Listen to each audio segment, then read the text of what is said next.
दोस्तों मुझे एक बात बताओ, आप जब आपको किसी दिन रिश्तेदार के घर डिनर या फिर लंच पर जाना होता है या फिर किसी शादी में किसी रिसेप्शन में आप जाते हो तो घर से खाना खा के जाते हो क्या? कई लोग तो मैंने ऐसे भी देखे हैं, ऐसे भी होते हैं जो सुबह से ही प्रिपेयर रहते हैं कि भैया आज मैं कुछ नहीं खाऊंगा, आज सीधा मैं रिसेप्शन में बढ़िया बढ़िया चीजें खाऊंगा। होता है ना ऐसा?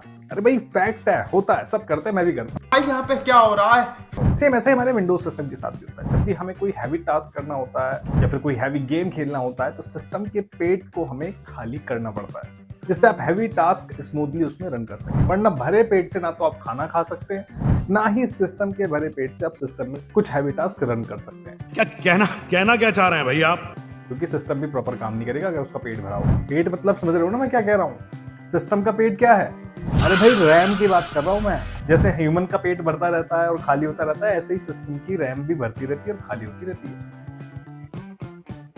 ओ भाई ये क्या कर दिया मैंने? फिजियोलॉजी और टेक्नोलॉजी को मिक्स कर दिया। मैं कब हो गया ये? खैर जो भी है, कॉन्सेप्ट वही है। देखो विंडोज सिस्टम में कोई भी हैवी टास्क करने से पहले जिसे आपका सिस्टम सपोर्ट करता है या फिर आपका सिस्टम उसको रन करने लायक है, अगर आप अपने सिस्टम की रैम को क्लीन कर दोगे, यानी कि उसका अनयूज्ड डेटा उसमें से हटा दोगे, तो हैवी टास्क रन होने में आपको दिक्कत नहीं होगी, सिस्टम हैंग नहीं करेगा, स्मूथली चलेगा। आप क्या बात है सर, क्या बात है सर। क्लीन करने का मतलब ही नहीं कि निकाल के उसको धो रहे हो, नहीं, मैं जो क्लीन बता रहा हूँ वो अलग चीज। क्या हो गया तुम्हें?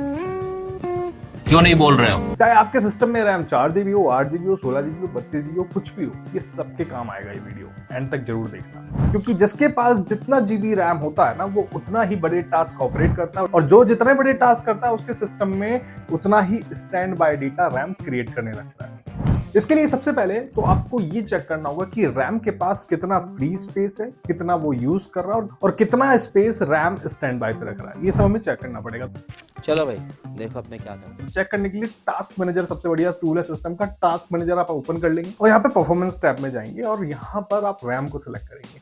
यहाँ पे आप देख सकते हो मैं 16 GB रैम यूज ले रहा हूँ, और थोड़ा सा नीचे आप देख सकते हो जिसमें से आप देख सकते हो साफ साफ कि 10 GB रैम सिस्टम कंज्यूम कर रहा है। 5.9 GB रैम फ्री है।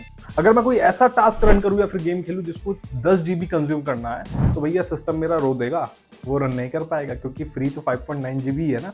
क्योंकि 10 GB तो ऑलरेडी सिस्टम कंज्यूम कर रहा है, तो बचा हुआ यहाँ पे सिर्फ 5.9 GB है। अब इस 10 GB में से भी जो सिस्टम यूज कर रहा है वो 4-5 GB ही है, क्योंकि बाकी स्पेस आप थोड़ा सा नीचे देखो, यहाँ पे 5.9 GB की ही कैशे क्रिएट हुई पड़ी है।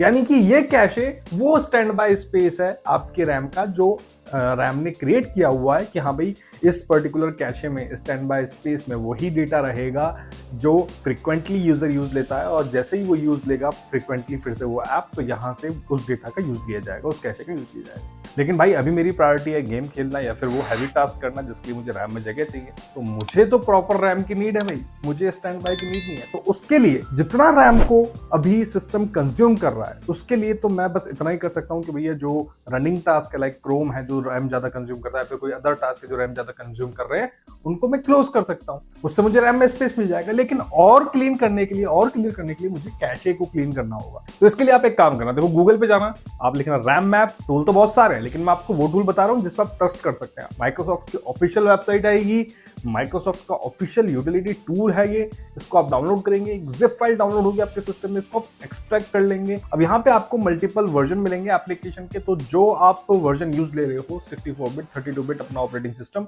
वो आप यहाँ से वो ऐप यूज लेंगे। जैसे मैं 64 बिट रन कर रहा हूँ तो रैम मैप 64 यूज लूंगा। 32 बिट वाले जिसके आगे कुछ नहीं लिखा वो, और जो ARM वर्जन यूज कर रहे हैं वो A वाला यूज लेंगे। ओके, तो टूल आप रन करेंगे, पोर्टेबल टूल है, you don't need to install it. और टूल रन होने के बाद ये टूल ऑटोमेटिकली एनालाइज करेगा आपके सिस्टम को, आपको ग्राफिकली और डेटा वाइज आपको इन्फॉर्मेशन शो करेगा कि कितनी एक्टिव रैम है आपके सिस्टम में और कितनी स्टैंड बाय पे। साथ ही कलर कोडिंग के साथ आप ये भी देख सकते हैं कहाँ कहाँ कितना रैम कंज्यूम हो रहा है, कहाँ पर कितना रैम अपने पास स्टैंड बाय में रख रहा है। अब देखो करना क्या है, सबसे पहले तो टास्क मैनेजर आप वापस से ओपन कर लो, और वहीं हम परफॉर्मेंस टैब में चलते हैं और साइड में ये टूल भी ओपन कर लो। अब देखो हैवी टास्क रन करने के लिए रैम को कैसे मैं यहाँ पे खाली करता हूँ। आपको यहाँ पे इस टूल के एम्प्टी मेन्यू में जाना है। एम्प्टी मेन्यू में जैसे आप जाएंगे यहाँ पे आपको मिलेगा एम्प्टी स्टैंड बाय लिस्ट, इस पे आप क्लिक कर देना, और जैसे ही आप क्लिक करोगे ना, बूम, यहाँ पे आप टास्क मैनेजर में देखो 5.9 GB स्पेस से सीधा आ गया 357 MB पे। हालांकि अभी ये इंक्रीज होगा, जितने टास्क सिस्टम में रन होने हैं बेसिक लेवल पे वो यहाँ पे कैशे क्रिएट करेगा, लेकिन फिर भी ये 1-1.5 GB से ऊपर नहीं जाएगा। बहुत सारा रैम का स्पेस मुझे कंज्यूम करने के लिए मिल जाएगा।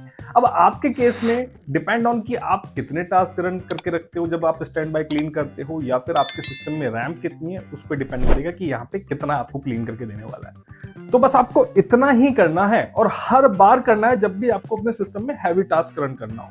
भाई ने बोला करने का तो करने का। इससे क्या होगा, रैम ऑटोमेटिकली आपको स्पेस प्रोवाइड कर देगा जो कैशे में अवेलेबल है। सही बता रहा हूं, आपको मजा आ जाएगा ये यूज करके। अगर आपको हैवी टास्क यूज करने में सिस्टम हैंग हो जाता है, रो देता है, तो बाकी आप नीचे कमेंट करके लिखो जिसने इस रैम मैप टूल को यूज किया है इस वीडियो को देखने के बाद उसके सिस्टम पे क्या इंपैक्ट पड़ा। बाकी जिनको रैम की नीड है, DDR2, DDR3, DDR4 को मैं यहाँ पे टैग कर रहा हूँ, जो अच्छी रैम है उनको आप मंगा सकते हो। बाकी वीडियो कैसा लगा ये भी आप मुझे कमेंट करके बताना। मिलेंगे आपसे नेक्स्ट वीडियो में एक और नई और अमेजिंग इन्फॉर्मेशन के साथ जो आपकी हेल्प करेगी सिस्टम को यूज करने में। ऐसे ही देखते रहे वीडियोस को, और सब्सक्राइब नहीं किया तो चैनल को सब्सक्राइब कर लेना। मिलेंगे आपसे नेक्स्ट वीडियो में नई जानकारी के साथ। धन्यवाद। जय हिंद।